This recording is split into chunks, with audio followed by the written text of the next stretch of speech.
Hello, everyone. So, I have a question for all my viewers, but particularly those who are Christians and Muslims.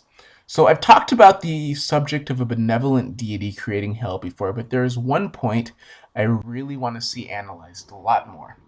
Anyway, I found myself growing increasingly perplexed and frustrated by the often used Christian slash Muslim argument that hell was not meant for humans, but the devil and his fallen angels is absolutely what I believed as a Christian, and how I would have responded if someone had asked me about how my God could send somebody to hell.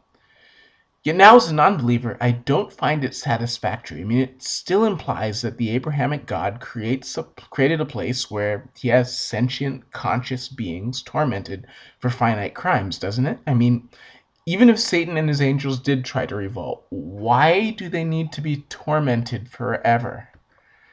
Anyway, avoiding the implications for a second, though, I want to move on to my main point because even assuming that hell was meant for the demons, it still doesn't make any sense now that I really think about it.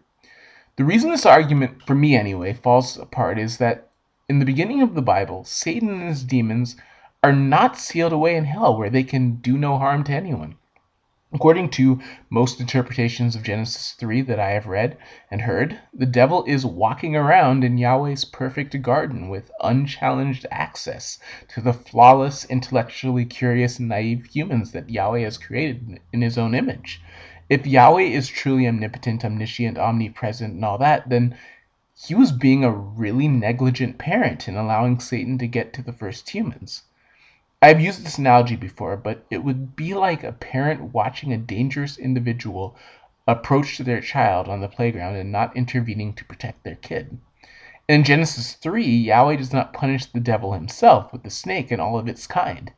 How can this be fair when logically the snake was either A, being possessed by the devil and therefore was not responsible for its actions, or B, impersonated and therefore being framed? Now, in the original Hebrew, as I understand it, it never claims that Satan was the snake, but I'm going by the interpretation that most Christians I know use. If their interpretation is truly correct, then this would absolutely make Yahweh unjust. Then a few chapters later, we find Yahweh still has not put up an anti-demon barrier around the earth, and the demons, according to most interpretations I have heard over the years, again, this is Genesis 6 and 7, these demons are running around and having sex with human women. The Jehovah's Witnesses even go so far as to imply that this is why we probably have tales of demigods in various mythologies, demon-human boinking in the days of Noah. Now, if it is true that Yahweh so hated these unions that he felt the need to send a global flood, why couldn't he just prevent the problem in the first place by restricting demonic access to the human world? Mediocre wizards, shamans, and sorcerers in most fantasy stories know enough about the supernatural to put anti-evil spirit barriers up to prevent malevolent supernatural forces from affecting people. Why can't an all-powerful deity do that?